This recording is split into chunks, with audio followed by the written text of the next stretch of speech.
When you ask for help, RTV6 answers the call. From problems in your own front yard to helping make the community a better place. This is RTV6 News at 11, working for you. First at 11 and only on RTV6. You send your child to daycare hoping they will be safe and cared for properly. If you do that again, I'm going to whip your butt hard. Call 6 Investigates uncovered a child care provider with a history of operating illegally, having too many children inside without a license. Tonight, our Kara Kenny has recordings that are raising new questions. New audio recordings are shedding light into Jennifer Martinez's daycare operation. Hello, this is a prepaid collect call from an inmate at Johnson County Sheriff's Office. The Johnson County Jail was recording Martinez as she talked to her incarcerated boyfriend at the time, convicted felon Kenneth King. Martinez was watching children while she was talking to King. If you do that again, I'm going to whip your butt hard.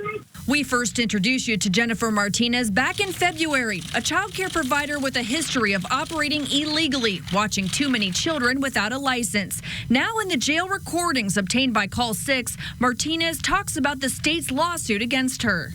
I got some mail today from the state where they're trying to get me for contempt on original charge from when I got in trouble the first time for having so many kids. I had a parent come that I'm starting to watch your child. Another parent came, another parent came, another parent, another parent, another parent. This winter, when we first investigated Martinez, we knocked on the door of her unlicensed home daycare on Harvest Moon Drive in Greenwood. Hi, Jennifer, Kara Kenny with WRTV.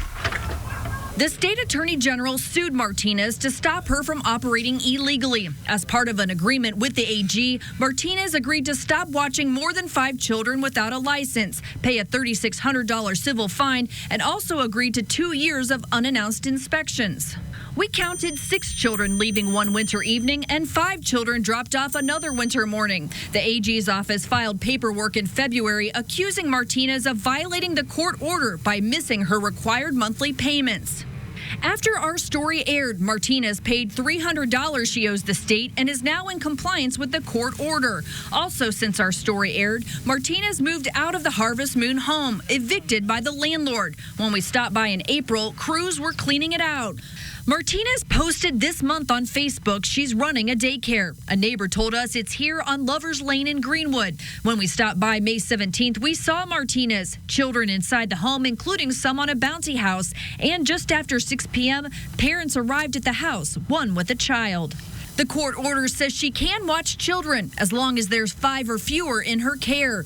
Recently, people reached out to Call 6 Investigates, concerned about Martinez's operation, including her romantic relationship with convicted felon Kenneth King. Call 6 Investigates obtained jailhouse recordings with Martinez and King while King was awaiting trial for unlawful firearm possession by a serious violent felon. Hi, baby.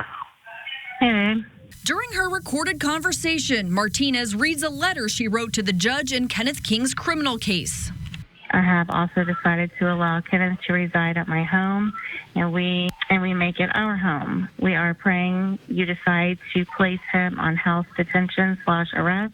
I have ran my own in-home daycare business for 15 years. I am a law-abiding citizen and have every intention of standing beside Kenneth King every step of the way. Awesome.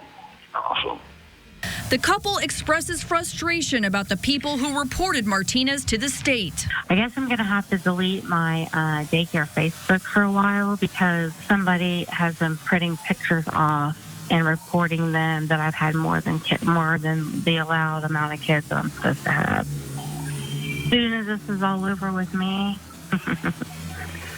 it's on. As soon as I get out. As the daycare provider talks on the phone to King, children are heard crying in the background. If you do that again, I'm going to whip your butt hard. Hey, Kenneth. Baby, stop. Hey, give me... The caller has hung up. King was convicted. He didn't move into Martinez's daycare home. He was sentenced to time in state prison and won't be out until December 2023. In a new statement to RTV6, Martinez told us her daycare is in compliance with the court. As far as Kenneth King, no, I do not have plans of him moving in with me. There is not a relationship to be concerned about. Martinez declined an interview telling us, focus more on the providers that are using drugs and tattooing while children are in their care and leave good providers alone.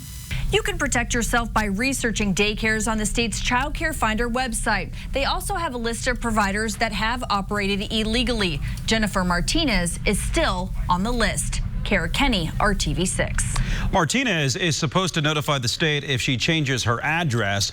Both FSSA and the Attorney General's office say they have not received information from Martinez about a new location on Lover's Lane. The state says they are monitoring Martinez to make sure that she's in compliance with the court order.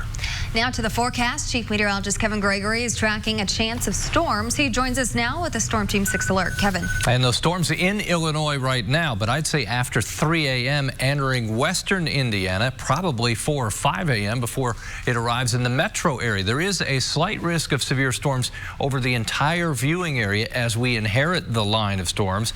Damaging wind and hail. The main threats, a tornado watch, sits out to the west. We'll see if that's moved east at all. This will expire at midnight our time. There are the storms lined up moving to the east, but individually the storms are moving northeast. 1 o'clock in the morning, not much happening. 4 a.m., there's your line of isolated severe storms, and 6 a.m. rolling through the metro area, and that's what may wake you up before the alarm clock. We'll finish the timeline for tomorrow. Talk about a wet and always warm forecast through the Memorial Day weekend. New at 11, more than 50 cases of theft or breaking and entering have been reported in one community in the last month, the area near Kentucky Avenue and I-465. Tonight, RTV6's Graham Hunter shows you how a veteran is taking matters into his own hands, trying to get his stuff back. This was the door they got in from. Dan Cahill had thousands of dollars worth of tools stolen from his garage. Saws, sanders, nail guns, lasers. Cahill, who served in the Army in the 70s, is a light sleeper and says he was home at the time. To be awake probably when they did it just drives me nuts. The criminals got more than tools. An 08 Yamaha XR 250 Enduro, which is a street and dirt bike. 2 motorcycles gone. 89 Yamaha YZ125. But that's when something else happened Cahill couldn't believe. The next day, the guy put the Enduro bike on for sale. A friend told Cahill the bike was for sale on social media. Cahill made contact saying he was interested in buying. They tore sticker, all this decals and everything off of it. He showed the guys his title and called police and got the bike back. But first, I cut a bunch of wires off of it. The bike will need costly repairs, but Cahill is glad to have it back, and now he's hoping someone will spot his other motocross bike. Hopefully we can get some stuff back and just, put it out and just people be aware, it could happen to anybody. For now, Cahill is making sure the rest of his stuff is protected. So all the doors are padlocked now. Yeah. I got 2 new security cameras. In case anyone comes by again. I'm a firm believer of the Second Amendment, and everybody knows that there's usually a firearm close at hand. Reporting in Decatur Township, Graham Hunter, RTV6. Well, if you have any idea on who stole Cahill's tools or motorcycle, you're asked to get in touch with police. Working for you, a local homeowner will be able to put mail in her mailbox again after she called RTV6 for help. The orange line you see near Marlene Woodcock's mailbox is where a Comcast Xfinity cable was buried. The white line is where it's buried now. Marlene has not been able to send her mail out after someone damaged her mailbox. Now, the post office wants a new mailbox so the mail is secure, but no one was willing to replace it because of that cable. Comcast made the change after RTV6 reached out on Marlene's behalf.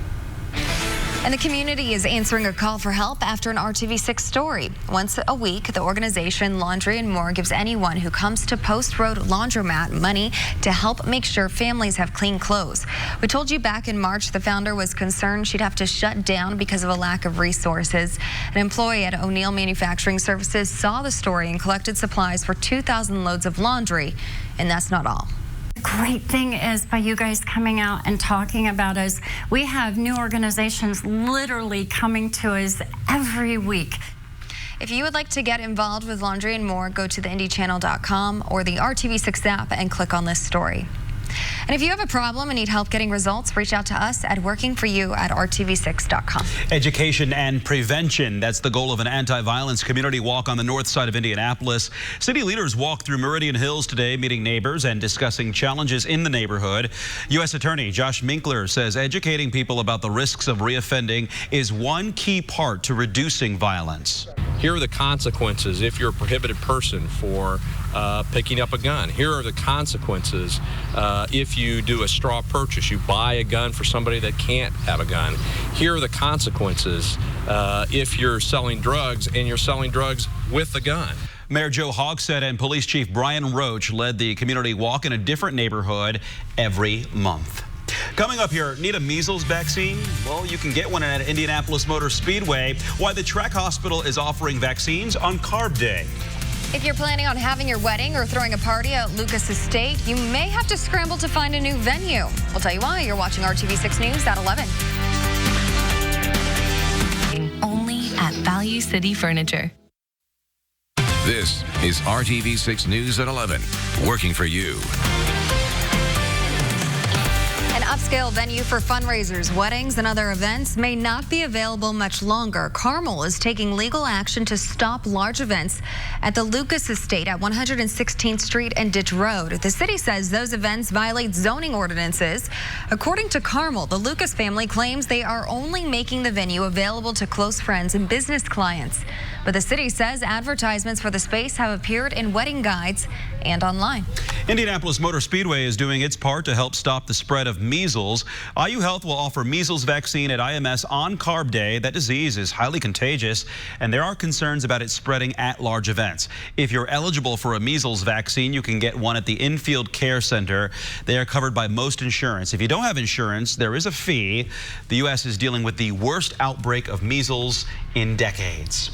Excitement is growing as we get closer to the 103rd running of the Indianapolis 500. Everyone is getting in on the fun, even Tom Hanks. So today, the beloved actor attended an event at Bankers Life Fieldhouse honoring military caregivers. While speaking to the crowd, Hanks joked about being related to driver Sam Hanks, who won the Indianapolis 500 in 1957. I have never met Sam Hanks. I don't know anybody in the Sam Hanks family. But as of today, because I'm in Indianapolis, I hereby claim that Sam Hanks was a beloved great uncle of mine. I have been wanting to make a sojourn back to the brickyard. I'm going to raise a pint of milk in the name and the honor of the great beloved member of the Hanks family. Today's event supports Hidden Heroes, which helps connect military caregivers to resources and assistance. To Hanks. All the Hanks everywhere. There you go. Well, thunderstorms will greet us tomorrow morning. Looks like likely after 5 a.m. earlier to the west. That's our challenge overnight. Let's talk about what's happening in the big picture. Carb Day, the lowest chance of rain as we look forward. Temperatures in the mid-80s. Legend Day, Saturday, 30% chance of thunderstorms. Right now, probability of rain on race day is 60%. Don't sweat it yet. Obviously, that means we're going to have some thunderstorms. It's a matter of the timing of those showers and thunderstorms. For us tonight, overnight in central Indiana, likelihood is these thunderstorms will increase as we get past midnight into the western portion of the state first and move from west to east from there. As far as after 3 a.m., the most likely time for the showers and thunderstorms. For some reason here, my computer's locked up on me. See if we can fix this. Kyle's here too. We'll work on it for a second. I think those of you along the Wabash River at about 3 a.m., thunderstorms, some of these may be severe with damaging wind and hail will move in and then progress to the east from there. This timeline 3 to about 7 a.m. that we expect the thunderstorms. Storm Shield is a great thing to have. It's like a weather radio. It is free. It is for your Android or iPhone device, and that will wake you up because these are warnings to your location. The line of thunderstorms is broken over in Illinois. It's strong, slowly moving to the east. That's why we'll have to wait several hours before it would arrive in the western portion of the state. 70 in Terre Haute, 68 in Indianapolis. It is warm. temperatures really don't cool off through the overnight. In the morning, showers, thunderstorms, a few may still be strong. Temperatures will definitely still be warm. 4 a.m. There's the line of storms, Lafayette, Crawfordsville to Terre Haute. We take that through 7 a.m. That pretty much blasts from west to east across central Indiana. Thunderstorms continue south of Interstate 70 in the afternoon hours. Seems like they're most likely to fire up to the south, Bloomington, Columbus, and Nashville. And a few of those may be strong as well. Marginal or low risk for severe storms there. Temperature tomorrow, 82 in Indy, a little warmer to the south. As we have any showers on Friday, it looks like Friday 7 to about 10 in the morning. Then it will just be warm, humid with temperatures in the mid-80s. As we move into the weekend, our temperatures will still be warm. Not as warm as Friday. That's the warmest day. As we get to Sunday, because of more cloud cover, showers, some thunderstorms, 80 the afternoon high temperature. 7-day forecast. I look at today, we had the thunderstorms around, but we managed to have plenty of dry hours. We would have had the race today, for example, so that's why I think we have plenty of time to work with here as we get toward the weekend on Sunday. Still some thunderstorms, and 81 on Memorial Day. Thanks, Kevin. Well, May is a big deal in Indianapolis and for RTV6. Next week marks 70 years that we've been on the air and in homes across central Indiana.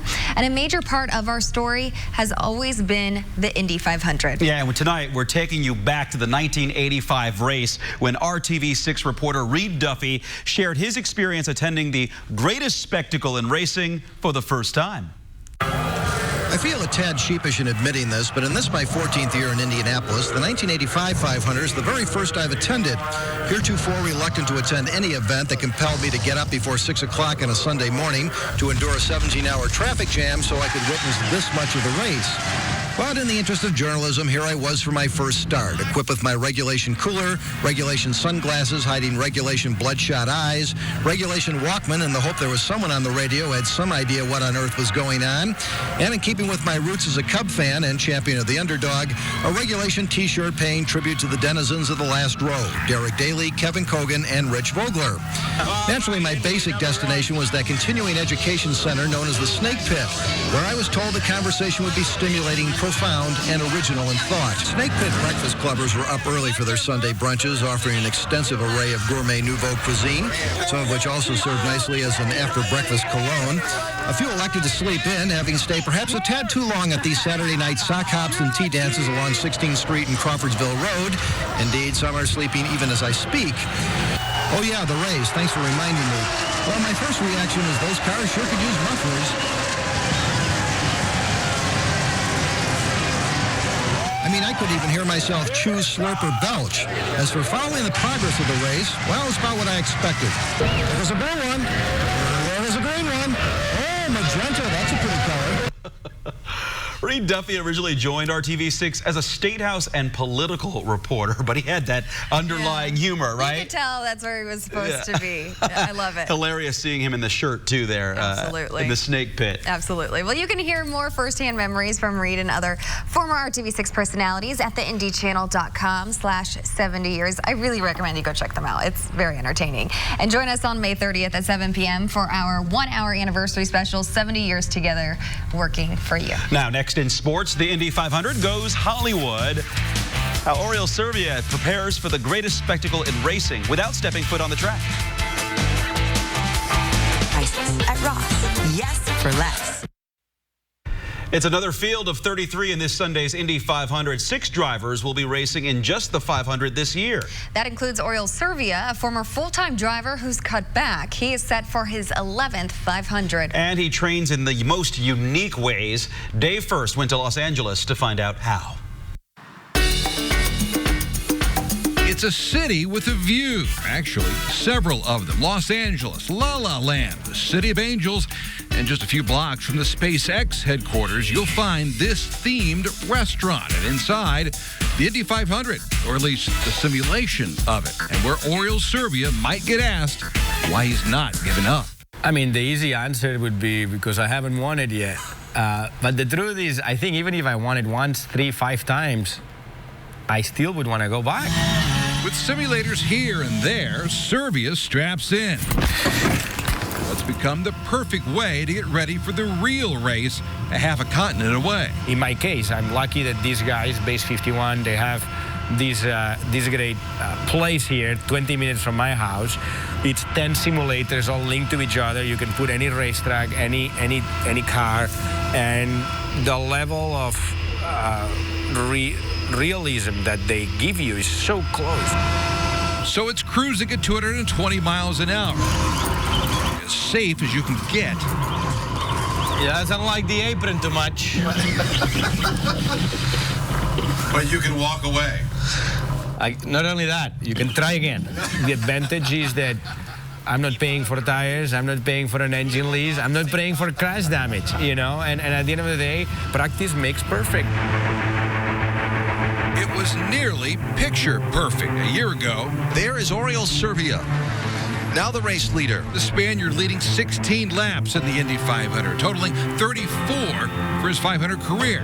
He'll never forget it. I felt this powerful sensation, I'm not gonna mess this up, I'm gonna win this thing. And with his daughter Ona attending her first race, he nearly did win.